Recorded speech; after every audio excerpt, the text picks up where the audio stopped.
क्या है शिव की भोलेनाथ और महेश बनने की कहानी। शिव का ओपन सीक्रेट इंसानी बुद्धि से परे है। इंसान को भगवान के रूप में ब्रह्मा, विष्णु और महेश तीनों देव दिखाई देते हैं जो उसकी नजर में अलग अलग हैं, लेकिन वे तीनों ईश्वरीय रूपों के बीच एक शिव, एक सेल्फ को नहीं देख पाता जो उन देवों का भी है, दूसरे देवों में भी और खुद उसमें भी, अर्थात शिव सबका मूल है।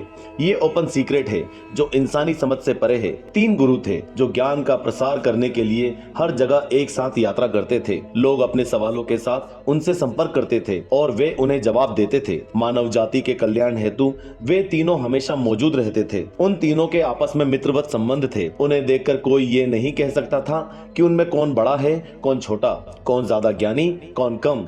लोगों को यह रहस्य पता ही नहीं चला कि उनमें से एक असली गुरु है जबकि बाकी 2 उनके शिष्य हैं। वे तीनों हमेशा एक साथ जाते थे और लोगों को ज्ञान देते थे, इसलिए इससे कोई फर्क नहीं पड़ता कि गुरु कौन है और शिष्य कौन। वे तीनों अपना कार्य कर रहे थे लेकिन जानते थे कि गुरु कौन है।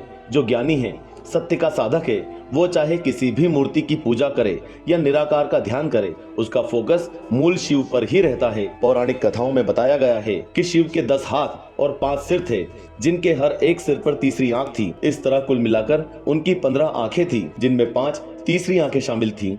ये सब एक प्रतीक के रूप में है। शिव के इतने विस्तृत वर्णन का एक कारण है।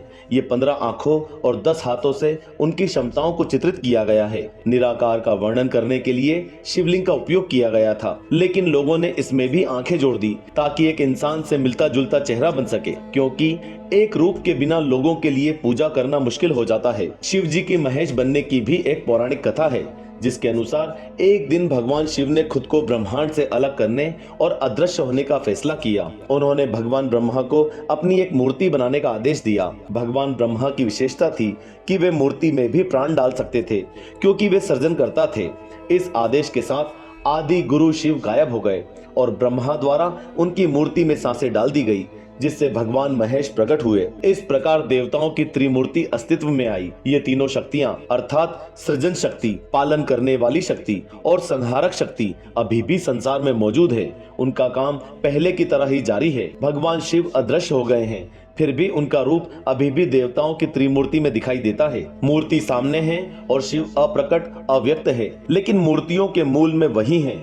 यही शिव का ओपन सीक्रेट है। शिव का एक नाम भोलेनाथ भी है। भोला उसे कहा जाता है जो सीधा हो, सरल हो, जिसमें जरा भी चालाकी ना हो।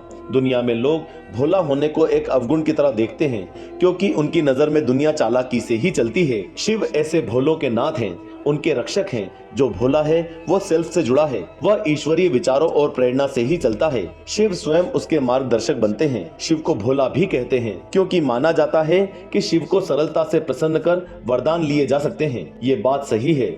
इंसान जो तपस्या करता है, चाहे वो किसी भी रूप में हो, कुदरत उसका फल देती है, उसे तथास्तु कहती है।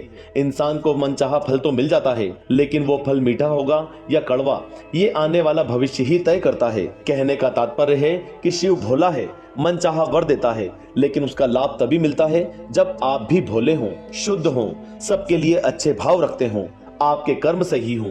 शिव इंसान का रूप लेकर इस माया में आया, इसलिए भोलेपन में अपनी ही माया में खो गया। खुद को पहचान ही नहीं पाया, देख ही नहीं पाया। माया में उलझा ऐसा इंसान जो अपने आप को भूल गया है, उसे भोला ही कहेंगे ना। गुरु की कृपा से वो भोला यानी कि माया में भटके इंसान से भोलेनाथ यानी कि शिव या चैतन्य बनने का सफर तय करता है। ज्ञान की आंखों से खुद को पहचान पाता है। शिव का त्रिनेत्र ज्ञान की आंखें हैं। हमारी आंखें एक इंद्रिय है। आंखें हमें वही दिखाती है जो सामने दिखाई देता है, लेकिन इंद्रियां हमें संपूर्ण सत्य नहीं दिखाती, सुनाती।